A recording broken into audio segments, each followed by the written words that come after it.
Dan pagi ini saudara kami sudah bersama jurnalis senior harian Kompas Mustafa Abdurrahman lewat sambungan Zoom. Mas Mustafa, selamat pagi. Selamat pagi.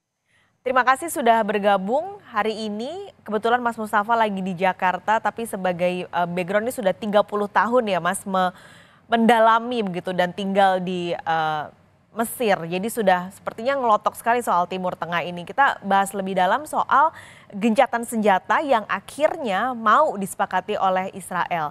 Ini cuma 4 hari sebenarnya Mas. Berpengaruhkah? Ya lumayan, yang penting sekarang kan gencatan senjata dulu lah.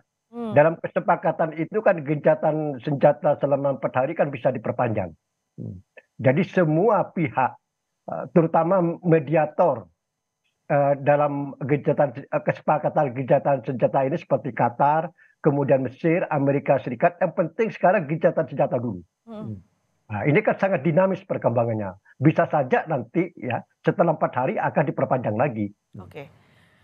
Tapi kalau melihat dari pernyataan terakhir Netanyahu bahwa ia bilang ia akan tetap melanjutkan perang sampai melihat bahwa tidak ada lagi Hamas di Palestina, lalu dia tidak mau melepas sandera yang ada di Israel, sandera-sandera Palestina. Bagaimana menurut Mas Mustafa supaya 4 hari ini bisa terus berlanjut bahkan mungkin bisa permanen? Ya, apa yang disampaikan atau yang ditegaskan PM Israel Benjamin Netanyahu itu pernyataan politik, Mbak. Ya, itu bisa berubah-berubah itu ya. Itu kan konsumsi, terutama konsumsi domestik ya terhadap rakyat Israel, dia kan juga mencari simpati ya bahwa dia masih bersikap tegas, masih punya tekad untuk membasmi Hamas. Itu adalah konsumsi politik di dalam negeri Israel. Tapi realitasnya Netanyahu kan mau berunding dengan Hamas sekarang dalam punderingan untuk mencapai gencatan senjata dan ternyata sudah tercapai kemarin ya, hari Rabu ya. Dan dalam kesepakatan gencatan senjata tersebut adalah salah satu butirnya tukar menukar tahanan gitu kan. Nah, itu kan menunjukkan bahwa ada penurunan tuntutan Israel yang dulu sangat tinggi, katanya membasmi Hamas, kemudian harus membebaskan semua tahanan. Tapi kenyataannya sekarang, kita berbicara kenyataan, Mbak. Ya. Kenyataannya Israel mau berunding dengan Hamas. Dan sekarang kenyataannya juga Netanyahu mau pembebasan tahanan Israel itu secara bertahap. Sekarang untuk tahap pertama itu adalah pembebasan sebanyak 50 tawanan Israel ya dari lebih dari 200 tawanan Israel yang dicekap Hamas. Itu kan sebuah sikap yang sangat realistis yang ditampakkan oleh Netanyahu. Perlu kita ketahui, Netanyahu itu politikus besar, Mas. Politikus ulung. Kalau dia tidak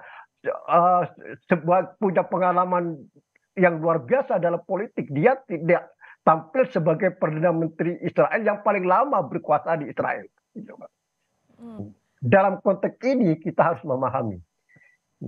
Oke, ada latar belakang politik juga dari pernyataan Netanyahu yang terakhir. Meskipun sebenarnya ini belum ada informasi terbaru soal apakah Netanyahu ikhlas gitu ya melepaskan sandera atau tahanan Israel Palestina maksud saya yang ada di Israel. Kalau nantinya Netanyahu tidak mau melepaskan sandera yang ada di Israel, Mas Mustafa, apakah ini akan jadi hambatan lagi untuk bisa memperpanjang gencatan senjata? Kesepakatan gencatan senjata yang sudah diumumkan hari Rabu kemarin itu merupakan kesepakatan internasional, Mbak. Di situ mediatornya ada Amerika, ada Mesir, ada Qatar. Ini merupakan pertaruhan kan. Netanyahu sebagai politikus besar di Israel, tentu dia menjaga kredibilitasnya di masyarakat internasional khususnya gitu kan. Nah, ini kesepakatan sudah tercapai, artinya harus dilaksanakan. Tinggal sekarang timingnya kapan mulai dilaksanakan, gitu, Pak. Berarti sebenarnya peran besar dari Mesir, Amerika Serikat dan Qatar ini juga harus didorong ya Mas ya untuk bisa menambah dan memperpanjang gencatan senjata. ada rasa optimisme ya untuk kemungkinan besar ada perpanjangan gencatan senjata. Karena di balik kesepakatan gencatan sini ada peran-peran negara penting yang punya hubungan sangat baik dengan Israel. Ya. Mesir, Qatar, apalagi Amerika kan. Gitu ya. Nah, jadi tiga negara ini yang diharapkan nanti berperan besar, gencatan senjata akan diperpanjang setelah 4 hari gitu. Selain negara sahabat dari Israel, ada 3 tadi yang juga jadi mediator. Kalau negara Arab nih perannya bagaimana, Mas? Negara Arab maksudnya negara Arab lain selain Mesir dan Qatar. Iya, negara-negara Arab lain. Ya, negara Arab kan sudah beberapa kali menggelar KTT Oki di Riyadh ya. Kemudian awal meletusnya perang ini di Mesir ada konferensi perdamaian. Semua menyerukan segera ada gencatan senjata. Dan kemarin hari Rabu Raja Abdullah II dari Jordania mendadak terbang ke Mesir menemui Presiden Mesir Abdul Fattah al-Sisi. Ya. Dalam salah satu agenda yang dibicarakan itu adalah bagaimana gencatan senjata yang hanya 4 hari itu bisa diperpanjang dan kemudian berlanjut menjadi solusi politik Palestina ini. Karena tanpa ada solusi yang adil terhadap isu Palestina ini, maka perang akan menjadi semacam sirkulasi. Sekarang berhenti, nanti setahun lagi, 2 tahun lagi akan meledak perang besar lagi. Apakah akan terus begitu? Maka perlu dipikirkan ada solusi politik. Ini sudah ada gerakan sejak hari Rabu kemarin, di mana Raja Abdullah mendadak menemui Presiden Mesir Abdul Sisi. Ini kita tunggu nanti follow up dari pertemuan 2 pemimpin Arab ini di Kairo antara Raja Abdullah II dan Presiden Mesir Abdul Fattah al-Sisi. Yang semoga juga bisa semakin mendorong dan memberi setidaknya tekanan supaya gencatan senjata ini bisa diperpanjang begitu ya, Mas Mustafa. Tapi ini Mas Mustafa sebenarnya sudah mendalami dan mengamati, menganalisa soal kondisi di Timur Tengah selama 30 tahun. Kalau melihat konflik yang terjadi sekarang antara Israel dan juga Hamas, dibandingkan dengan mungkin beberapa tahun atau puluh tahun sebelumnya, bagaimana Mas Mustafa melihat kondisi perang saat ini? Karena banyak yang beropini bahwa ini yang terburuk, yang terparah yang pernah terjadi. Ya, selama Hamas mengambil alih kekuasaan di jalur Gaza pada tahun 2007, sudah terjadi 5 perang besar antara Hamas dan Israel.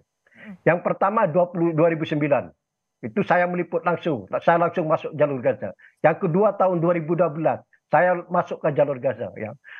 Yang ketiga 2014, yang keempat tahun 2021, yang terakhir yang kelima ini adalah tahun 2023. Kita lihat coba. Dari perang ke perang, ya, peperangan ini semakin besar dan Hamas semakin menguasai teknologi militer. Pada perang pertama tahun 2009, rodal yang diterbangkan atau yang ditembakkan oleh Hamas ini hanya sejauh 30 meter atau 40 km paling jauh. Sekarang sudah sampai sejauh 250 meter gitu ya. Dalam waktu sekitar 10 tahun aja. Ini kalau tidak ada solusi politik Israel-Palestina, ya, akan terjadi perang terus. Kita bayangkan, kita gambarkan sekarang, 5 tahun lagi atau 10 tahun lagi, gimana ya Hamas atau faksi Palestina lainnya menguasai teknologi militernya. Jadi akan semakin canggih, akan semakin dahsyat, akan semakin berdarah peperangan yang akan datang. Maka tidak ada pilihan lain. Ya. Israel harus menerima solusi politik Palestina. Oke. Solusi politik yang tentunya disepakati juga secara internasional tadi, Mas Mustafa. Ya, betul. Sekarang solusi politik yang sekarang masih disepakati masyarakat internasional termasuk Amerika Serikat adalah two-state solution, solusi 2 negara. Ini harus diterjemahkan secara baik, ya, secara adil, secara realistis. Memang sampai sekarang belum ada solusi politik alternatif yang lebih baik dari solusi 2 negara ini. Belum ada. Ya, coba kalau ada yang lebih baik, ya memang ini yang sekarang dicari. Tapi sampai saat ini ibarat permainan sepak bola, yang ada di lapangan hijau itu adalah masih konsep solusi dua negara. Oke. Tapi kalau Mas Mustafa melihatnya mungkin nggak sih ada solusi yang lebih baik dan mungkin akan bisa dilahirkan dan disepakati oleh kedua pihak? Ya, sejauh ini belum ada. Seperti saya katakan tadi, ibarat permainan sepak bola yang ada di lapangan hijau sampai sekarang masih konsep solusi dua negara. Nah, ini yang harus ya diterjemahkan secara kreatif, inovatif ya, yang bisa diterima oleh Israel. Ini gimana? Ini harus duduk bersama gitu. Dan tentunya ini kembali bahwa peran mediator-mediator negara-negara internasional, lembaga-lembaga internasional tentu harus ada ya Mas ya di antara dua negara ini untuk bisa kembali tadi sepakat dan duduk bersama. Betul, betul. Ya seperti Amerika Serikat khususnya ya. Ya. Sekarang mulai mencoba menarik Cina. Karena Cina ini perannya sangat semakin besar. Baik di Israel maupun di dunia Arab. Terutama urusan bisnis ya. Investasi Cina ini kan luar biasa di dunia Arab maupun di Israel. Jadi Cina sekarang sudah tidak bisa dilihat dengan sebelah mata. Ini sudah mulai ditarikkan ada utusan ya, itu adalah resolusi dari sidang Oki, ada 6 Menteri Luar Negeri Arab, kalau tidak keliru termasuk Menteri Luar Negeri Indonesia ya, yang khusus untuk mencari solusi politik Israel-Palestina dan di dalamnya segera mencapai gencatan senjata perang Gaza ini. Dan kemarin seminggu lalu ya, kalau itu berkunjung ke Cina untuk ya mereka melobi bagaimana mencari solusi ini. Ini masih bergulir, masih sangat dinamis. Nah, kita lihat nanti, kita setelah gencatan senjata ini gimana ke depannya perang jalur Gaza ini.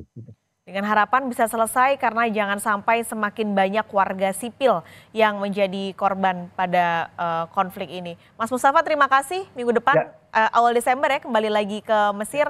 Sehat-sehat selalu Mas Mustafa, kita ketemu lagi di lain waktu. Terima kasih Mas Mustafa.